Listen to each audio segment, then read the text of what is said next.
World War II took place from 1939 until 1945. I've decided to build 6 MOCs, each of them depicting one individual winter of the war. Welcome to the first of 2 parts of me recreating the biggest World War II winter battles in LEGO. Let's start with the first winter of 1939 till 1940. The Soviet Union tried to invade Finland at the first time. This battle is also known as Winter War. I started recreating a small trench where 3 Finnish soldiers will be in, as you can see in that picture. And here's my version of Finnish winter soldiers. They were equipped with German and Soviet equipment and also wearing trench coats as well as having this heavy machine gun. I've then placed all 3 of them in the trench and also added some crates as well as the ammunition chain. The right soldier is throwing an anti-tank grenade, so let's see what his target is. At first I've added this 32x32 base plate to the 16x32 base plates and also added all the borders in the colors of reddish brown and white. As I've complemented the trench, I've needed to raise the whole MOC by around 2 bricks.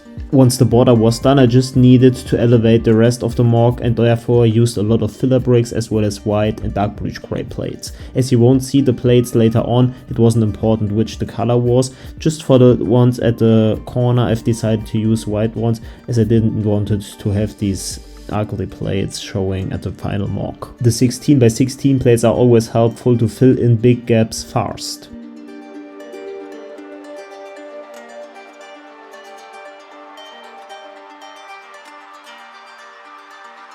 The foundation is done, so we can finally start building all the groundwork, for which I've mainly used 1x2 tiles in white as well as some smaller accents in sand green, as I think these plants really look like they are covered by ice. In addition to that, these winter MOCs always doesn't come with a lot of colors, as everything obviously is covered in snow, and therefore I think these smaller accents in sand green are a pretty nice detail.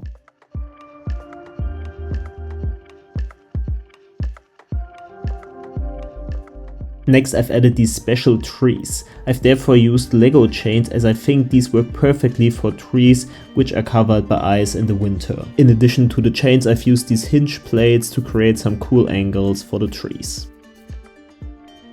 I've then continued tiling and added my KV-1, which is also covered with some small snow camouflage. As the Soviets just got attacked by the Finnish, they are jumping off their tank and start fighting against them.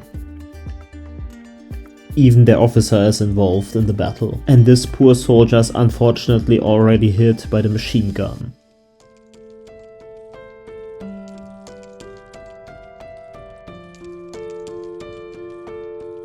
During the first winter of World War II, the Finnish bravely defended their motherland and the Soviet invasion failed. Even though the Finnish military was outclassed and outnumbered, they were able to defend their country. Keep this build in mind and don't forget to tell me in the comments down below after the end of the video which of these 3 builds your favorite was. Also don't forget to like and subscribe.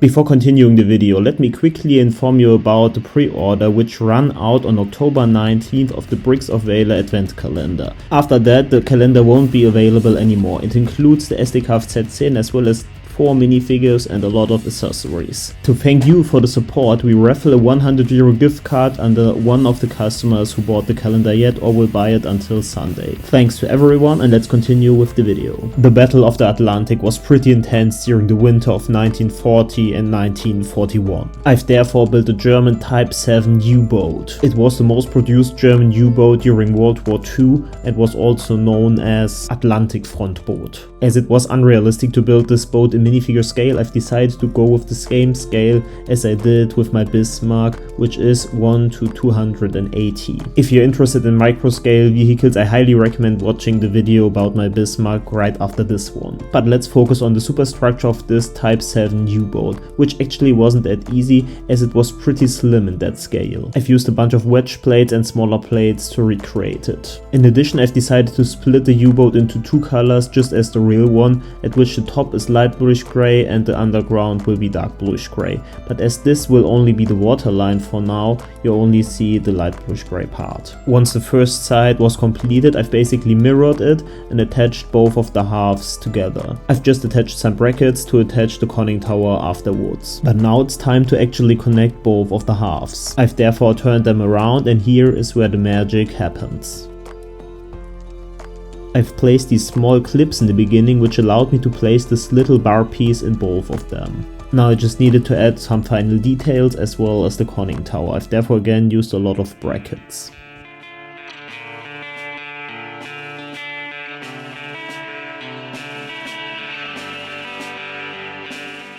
These small antenna pieces work as anti-aircraft guns. And the skiing stick actually works as antenna. You know me, I'm not only building the submarine, but also a small display for it. I've therefore first built a black frame by using plates and tiles.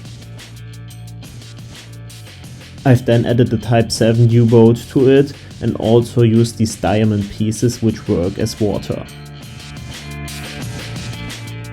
I've then added these small water fontaines, which actually are 1x1 studs, to add some final details.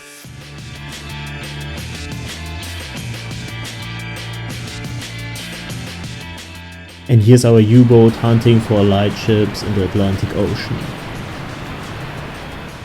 For the third and final build, I've decided to go with the Battle of Moscow, which took place during the winter of 1941 and 1942. The base of this MOC is a 32x32 base plate, which I've elevated by again 2 bricks as well as a lot of plates. I've then started building a small house in my most favorite color, which is medium nougat. For some weathered accents, I've used dark tan pieces. As I didn't like the plain look of the wall, I've decided to add something special to it, which are these lamps. I came up with the design a few minutes ago, and in my opinion, it is simple but still very effective. Once they were attached, I've continued building the walls by again using medium nougat as well as dark tan pieces and also preparing 2 more spots for lamps. I've then continued raising the walls and covered that dark green door, which I've made out of plates. Additionally, I've also added reddish brown pieces, which again should create a weathered look.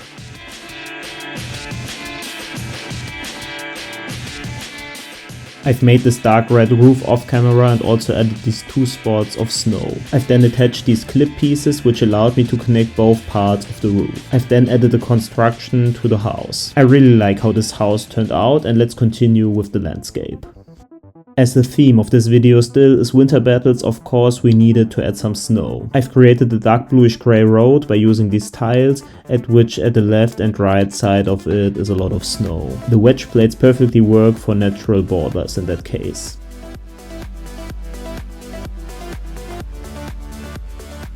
I've also wanted to create some bigger spots of snow and therefore used slopes as well as these corner tiles. Additionally, I've placed these 1x2 tiles at the back of the door to cover the small gap and then repeated this step all around the house.